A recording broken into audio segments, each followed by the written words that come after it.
අස්සන නෙල්ල කාලේ මාස 6ක් මාස 5ක් විතර යනවා. මේට අමතරව ලීස් එක තව කැරට් බීට් වගේ අතුරු භෝගයට ඔව් යන්නත් පුළුවන්. ඔව් ඔව්.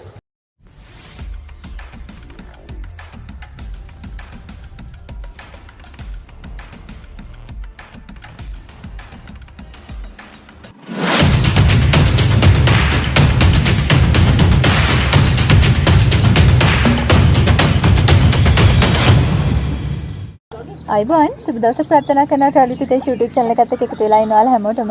ඉතින් කොහමද ඔයාලට හැමෝම පරිස්සමින් ඇති කියලා හිතනවා. ඉතින් හැමෝම නිරෝධායන වෙන වෙලාවේ මම ආවද අලුත් අත්දැකීමක් ඔයාලට එකතු කරන්න. මම මේ ඉන්නේ නුවර එළිය කඳ පොළ. අදාව ලස්සන ලීක්ස් වත්තකට. ඉතින් ඒ ගැන විස්තර කියන්න කලින් කියන්න ඕනේ. cultivate YouTube channel එකට like කරපු, comment කරපු, share කරපු වගේම subscribe කරපු ඔයාලා හැමෝටම ගොඩක් ස්තුතියි. තවමත් subscribe කරලා නැත්නම් අනිවාර්යයෙන්ම subscribe කරන්න කියලා තියලා bell icon එකත් click කරලා තියන්න අමතක කරන්න එපා.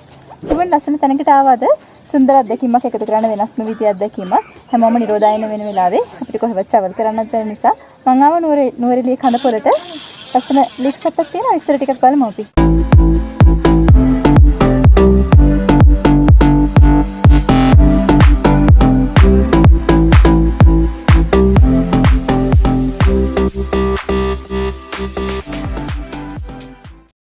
මේ වලට පේනවා ඉතින් මම මේ මෙතනින් දැන් ගලවගත්තු ලීක්ස් ගැස් එකක් මේ තියෙන ලීක්ස් ඉතින් ලීක්ස් වගා ගැන මම වැඩි විස්තර දන්නේ නැති නිසා හම්බ වුණා ඉන්දික කියලා අයියා කෙනෙක්. මේ වත්තේ අයිතිකාරයා තමයි. ඉතින් අපි ඉන්දික අයියත් එක්ක කතා කරලා බලමු මේ පස හදන තැනේ ඉඳන් මේ ලීක්ස් ගහක් ගලව ගන්න තැනට වෙනකන් කතාව කොහොමද කියලා.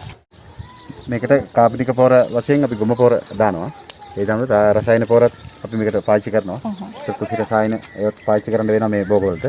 ඒතකොට අස්සන නෙල්ල කාලේ මාස 6ක් මාස 5ක් විතර යනවා. මේට අමතරව ලීස් එක තව කැරට් බීට් වගේ අතුරු භෝගයට ඔව් යන්නත් පුළුවන්. ඔව් ඔව්. එතකොට ඒ වර්ග අණුව අසන්න අඩු වැඩි වෙනවා. මේ පාත්ති හදලා පාත්ති වලට කාබනික පොහොර දාලා මේක ට්‍රැක්ටර් කරලා හාලා පාත්ති හදලා මේකට ගොම දාන්නත් පුළුවන්. නැත්නම් රසායන පොහොර වලට යනවා නේද රසායන පොහොර අඩු හින්දා ගොඩක් කාබනික පොහොර තමයි යන්නේ. ඉතින් මේ ඒ විදිහට තමයි මේක වගාව යන්නේ. එතකොට මේ පැල කොහොමද මේක තවන් වලින් තමයි අපි ගන්නෙ.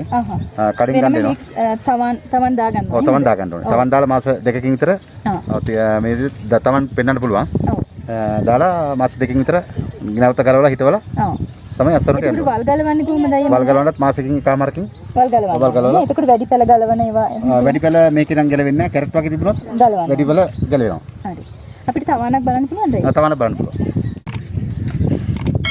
මේ ඔයාලට පේනවා වගේ ටින් වල තමයි එන්නේ ඇට. ඉතින් ලීක්ස් බීජ ඇට වලින් තමයි ලීක්ස් පැල කරගන්නේ. පුංචි තවානක් තියෙනවා පුංචි ඇට දාපු තවානක් තියෙනවා. අපි තවාන පැත්තට ගිහලා බලමු කොහොමද කියලා. දැන් ඔයාලට මේ පේන්නේ මේ පුංචි ලීක්ස් ඇට දාලා හදාගත්තු පුංචි ලීක්ස් තවාන.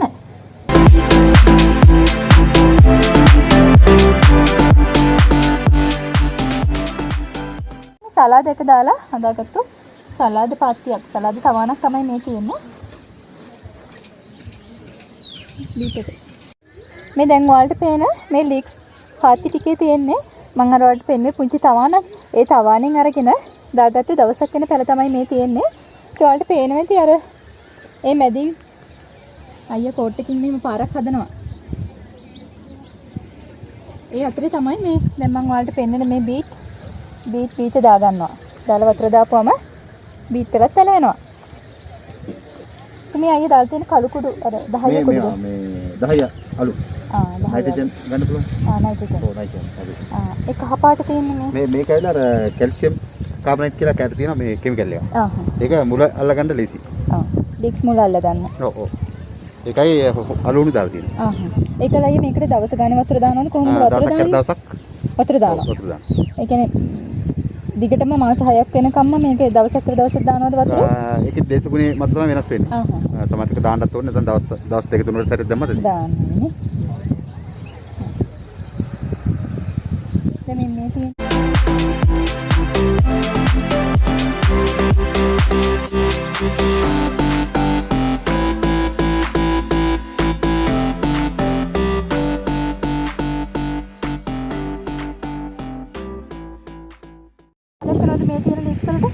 මේ මෙතන කොච්චර කාලයක් යනවද? මේක දැන් ඇති මාස 4ක් ඇති.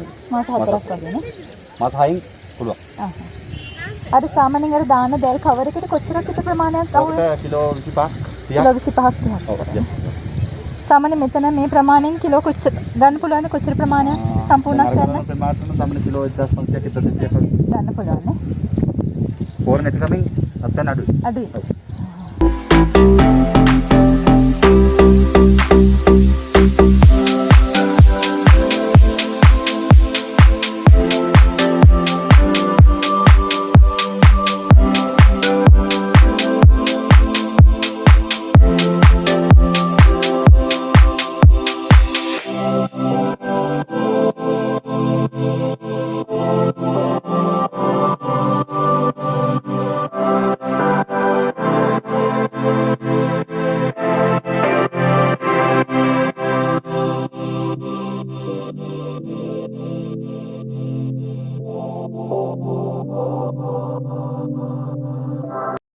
අපිට කලින් ඉන්දිකයිය කිව්වා මේ ලීක්ස් වගාවත් එක්ක ඒගොල්ලෝ අතුරු භෝගයක් විදියට බීට්, කැරට් වගේ දේවල් පාවිච්චි කරනවා කියලා. දැන් ඔයාලට මේ පේනවා ඇති ඒ වගේ දාලා ගලව ගන්න කැරට්.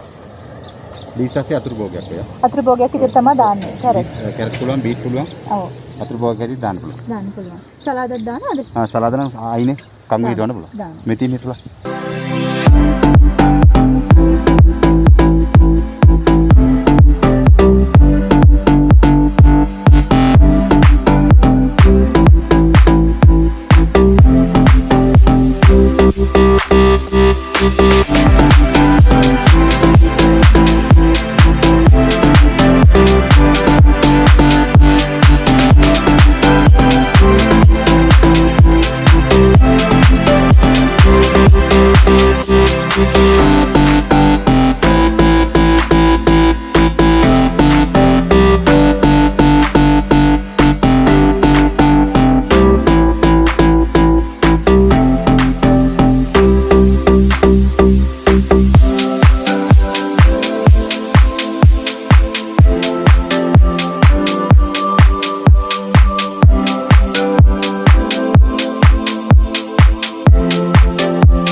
අද මම ඔයාලට විස්තර අරගෙන ආවේ කඳපොළ, නුවර එළිය කඳපොළ මේ ඉන්දිකයියගේ ලීක්ස් වත්තේ තමයි මේ විස්තර අරගෙන ආවේ. ඉතින් ගොඩක් ස්තුතියි ඉන්දිකයිය අපිට මේ ගැන තොරතුරු ටිකක් කිව්වට. ඉතින් cultivate YouTube channel එකෙන් අදට යන්න තමයි සූදානම් වෙන්නේ. ඉතින් හැමෝටම පරිස්සම් වෙන්න කියලා කියනවා. ඉතින් හැමෝම ගෙදරට වෙලා ඉන්න. හරි එහෙනම් අදට ගිහිල්ලා එන්න cultivate YouTube channel එකට like කරපු, comment කරපු, share කරපු වගේම subscribe කරපු ඔයාලා හැමෝටම ගොඩක් ස්තුතියි. තාමත් subscribe කරලා නැත්නම් අනිවාර්යයෙන්ම subscribe කරන්න කියලා තිල්ලනවා. අදට ගිහිල්ලා එන්න හැමෝම පරිස්සමින් ඉන්න කියලා ආයෙත් කියනවා. හැමෝටම බුත් සරණයි එහෙනම්. ආයිබෝන්.